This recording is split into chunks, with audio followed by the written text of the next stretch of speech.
के अरे कहाँ बजे धानमा कहाँ रे बजे सोनामा कहाँ रे बजे सोनामा कहाँ रे बजे हो। और हम चाहेंगे इस भजन में अगर नीचे आके गाएंगे तो बहुत अच्छा लगेगा ना। जितने भी गुरु बहन हैं सभी से मिलना है नीचे जाके। और आइए कहेंगे कि कहाँ बजे धानमा अरे कहाँ रे बजे सोनामा कहाँ रे बजे सोनामा कहाँ रे बजे हो भैया कहाँ रे बजे हो शिवा गुरु के गैया कहाँ रे बजे हो शिवा गुरु के गैया। ताली बजा सब लोग एकदम पूरा पूरा लंबा लंबा हाथ उठा के ताली। ओ क्या बात है। अरे जिया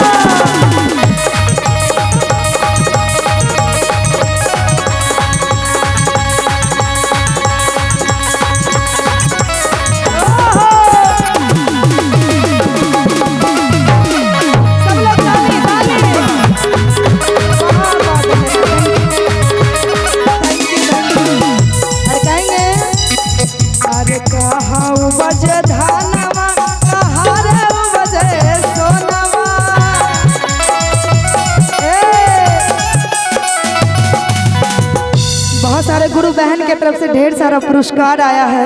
मैं भगवान से कामना करूंगी कि आप लोगों का झोली भरे रहे, भगवान घर में खुशियां ही खुशियां दे आप लोगों के घर में। और एक दीदी गाएगी, आइए आप शिव चर्चा में जाते हैं ना, शिव चर्चा में एक लाइन गाइए ना, पुण्य कमा के जाइएगा यहाँ से के कहाँ बजे धानमा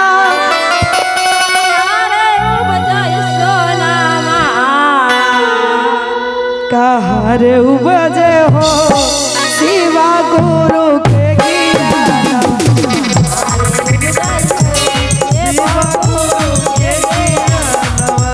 कहाँ बजे धानमा कहाँ रे बजे सोनामा कहाँ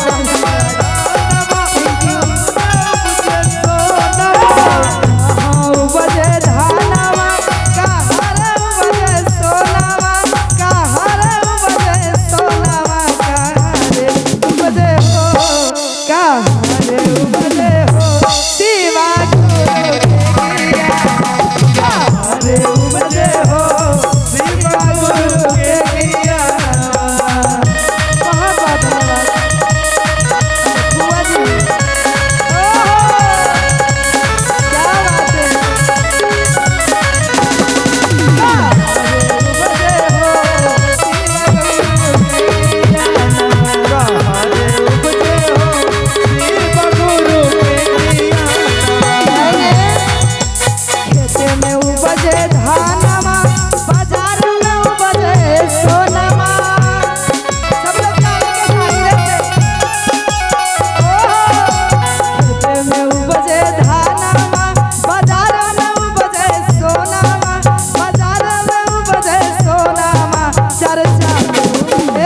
एक मिनट खड़ा हो जाइए दादी, खड़ा हो जाइए आप गाइए चर्चा में उपजाई हो शिवा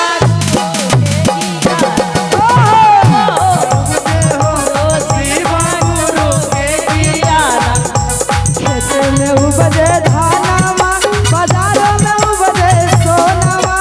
यहाँ आइए इधर से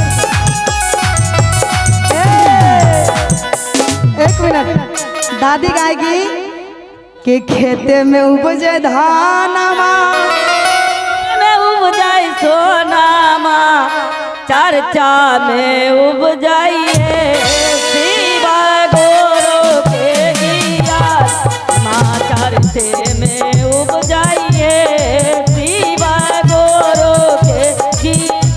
हर हर महादेव ओम नमः पार्वती पते हर हर महादेव। के खेते में उपजई धानमा चर्चा में उपजई चर्चा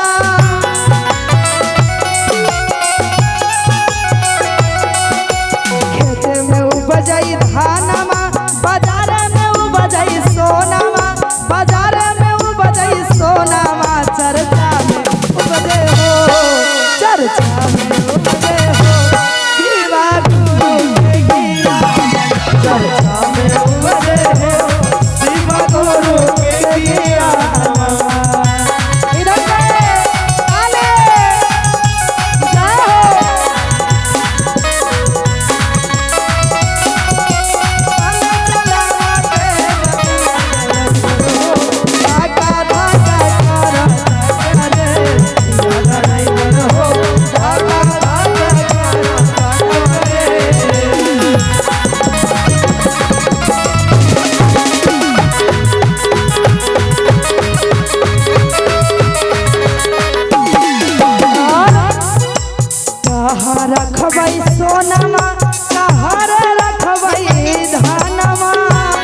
बक्सा में रखबै सोनामा, बक्सा में रखबै सोनामा, हृदय में रखबै हे, हृदय में रखबै हे, शिवा गुरु के ज्ञान रखबै हे शिवा गुरु के कोठी में रखबै धानमा, कोठी में रखबै धानमा, पेटी में रखबै सोनामा, पेटी में रखबै सोनामा, हृदय में रखबै हे, हृदय में रखबै हे, शिवा गुरु के ज्ञान रखबै हे शिवा गुरु के ज्ञानवा, हृदय में रखबै हे, शिवा गुरु के ज्ञान हृदय में रखबै हे शिवा गुरु के ज्ञानवा, हृदय में रखबै हे शिवा गुरु के ज्ञानवा, हृदय में रखबै हे शिवा गुरु के ज्ञानवा, हृदय में रखबै हे शिवा गुरु के ज्ञानवा, हृदय में रखबै हे शिवा गुरु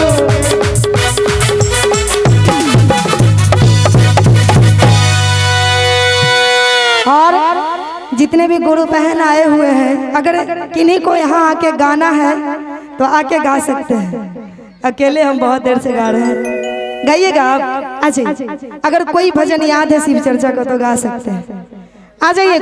कोई गुरु बहन आ सकता है, जिनको जिनको मन है सब लोग आइए। क्या बात है, थोड़ा भी तो हिम्मत किए हैं हमारे दादी। आ जाइए बैठिए।